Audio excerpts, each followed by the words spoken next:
নমস্কার, কেমন আছেন সবাই? আশা করি সবাই খুব ভালো আছেন, সুস্থ আছেন। আমরাও বেশ আছি। আমি কৃষ্ণা কম্বোডিয়ার আজকের নতুন আরেকটি এবং সুন্দর আরেকটি ব্লগে আপনাদের সবাইকে জানাই স্বাগত। জানালাটা খুলেই দেখলাম পাহাড়, আর আজকে ভাবলাম আমরা এখান থেকে যত বড় পাহাড়টা দেখতে পাই জুম করে তত বড়ই আজকে আপনাদের দেখাবো। ওম চলে গেছে স্কুলে, আর ওর বাবা চলে গেছে অফিস, আর এখন পুরো বাড়িটায় আমি একাই আছি, আর আছেন আপনারা। তো আপনাদের সাথেই এখন কথা বলবো, গল্প করব, আর জানাবো কম্বোডিয়ার আরেকটি ভীষণ ভালো গুরুত্বপূর্ণ কথা, যেটা জানলে হয়তো আপনাদের ভীষণ ভালো লাগবে।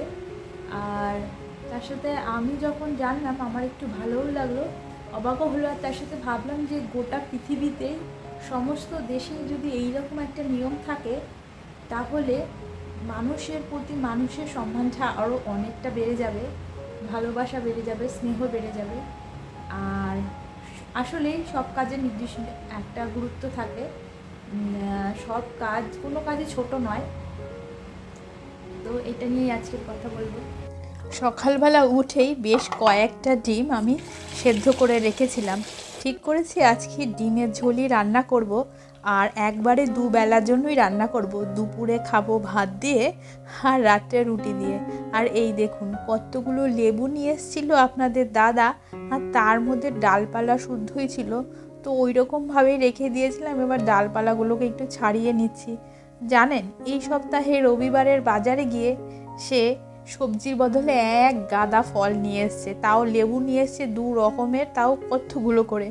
আমি গেলে হয়তো সবজিটাই বেশি আনতাম, কারণ আমাদের ফল খাওয়া হলেও সবজি তো প্রত্যেক দিনই লাগে বলুন। এই সামান্য কথাটা হয়তো সে বুঝতে পারেনি, তাই বেশি করে ফল নিয়ে এসছে আর সবজি নিয়ে এসছে কম। অগত্যা কী করব, এখন ফলই খাচ্ছি বসে বসে। তো আজকে ডিমের ঝোলে আমি কি করব জানেন তো? এই লাল ক্যাপসিকাম, সবুজ ক্যাপসিকাম, এই ক্যাপসিকামগুলো দেব।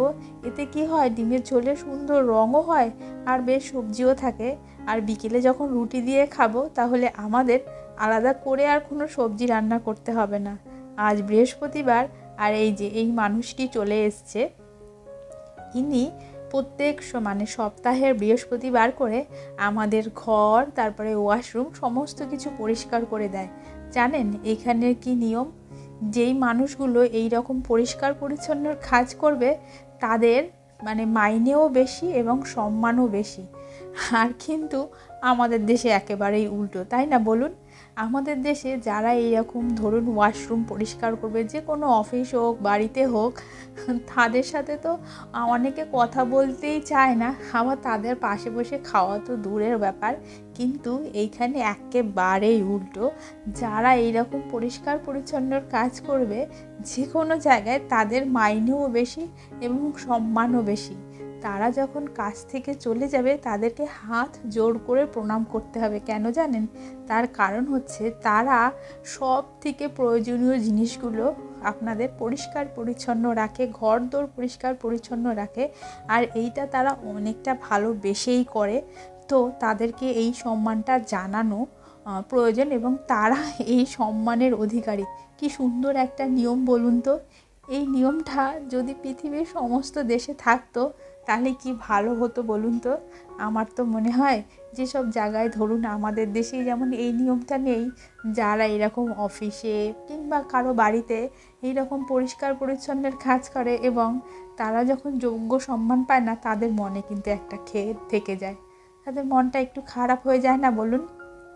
তো আমাদের দেশেও যদি এইরকম নিয়ম হতো কিংবা এইরকম নিয়ম চালু করা যেত, তাহলে হয়তো ওদের মনের সেই মন খারাপটা দূর হয়ে যেত আর মনের ক্ষেতটাও চলে যেত। জানেন, আমি জানতাম না যে এইরকম যারা কাজ করে তাদের হাত জোড় করে প্রণাম করতে হয়। এক রবিবার উনি এসেছিলেন কাজে, বৃহস্পতিবার না এসে, আর সেই দিন আপনাদের দাদা বাড়িতে ছিল। যেহেতু উনি এর আগেও এই দেশে কাজ করেছেন, তো উনি এই নিয়মগুলো জানেন। দেখলাম যখন কাজ করে উনি যাচ্ছে, তখন আপনাদের দাদা হাত জোড় করে তাকে প্রণাম করলো।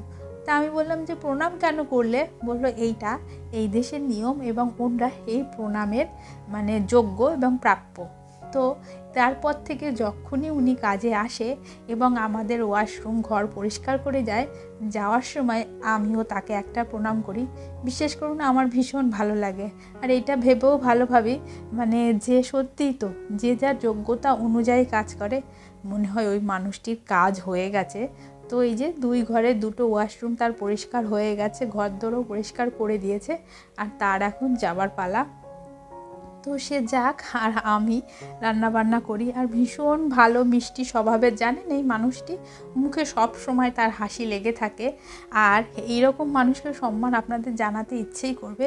আর আসলেই যারা এইরকম কাজ করে তারা একটা অনেক বেশি সম্মানের মানে যোগ্য, আমার সেটা ব্যক্তিগতভাবে মনে হয়। আর আপনাদের কি মনে হয় অবশ্যই কমেন্টে জানাবেন। আর কারা কোন দেশ থেকে কোন জায়গা থেকে আমার এই ভিডিওগুলো দেখছেন অবশ্যই জানাবেন। দুপুরের রান্না বান্না তো শেষ, আর এখন ওমের জন্য অপেক্ষা করছি। আর এখানে একটু বসে এখন বিশ্রাম নেব। সকালবেলায় তো অনেক সকালেই ওঠা হয়, মোটামুটি ওই 5:30 পৌনে 6টার মধ্যে উঠে যাই, কারণ ওম 7টার সময় বেরোয়, ওর গাড়ি চলে আসে 7:05, কখনো 10-এ চলে আসে। তো ওকে মোটামুটি খাইয়ে রেডি করিয়ে আমি পাঠিয়ে দিই নিচে। আর ওর আপনাদের দাদা ও বেরোয় হচ্ছে গিয়ে ওই 8টা। এখানে তো অফিস 8টার মধ্যে শুরু হয়ে যায়, ঠিক ঘড়ির কাঁটা যখন 8টা তখন এখানে জাতীয় সঙ্গীত শুরু হয়ে যায়, মানে এদেশের জাতীয় সঙ্গীত। আর নিচে সবাই লাঞ্চ করতে চলে যায় 7:30টার মধ্যে। তো আপনাদের দাদার কোনো ঠিক নেই, ও কখনো নিচের রান্নাঘরে খেয়ে নেয়, আর কখনো বলে যে ওপরে কিছু করে দাও। যেহেতু নিচে বেশিরভাগ কাম্বোডিয়ান আর থাই ফুড হয়, তো আমরা আমাদের মতো ওপরে রান্না করে নিই। আর কখনো কখনো স্পেশাল কিছু হলে যদি মনে হয় যে না ওটা খেতে পারবো, আমাদের খেতে ভালো লাগবে, তো তখন সেটা গিয়ে নিয়ে আসি বা ওখানে গিয়ে খেয়ে আসি। বা অনেকে ওখানেও রান্না করা যায়, অনেক বড় কিচেন তো আছেই, কিন্তু আমি ব্যক্তিগতভাবে মানে আমার মতো করে রান্না করতেই ভালোবাসি।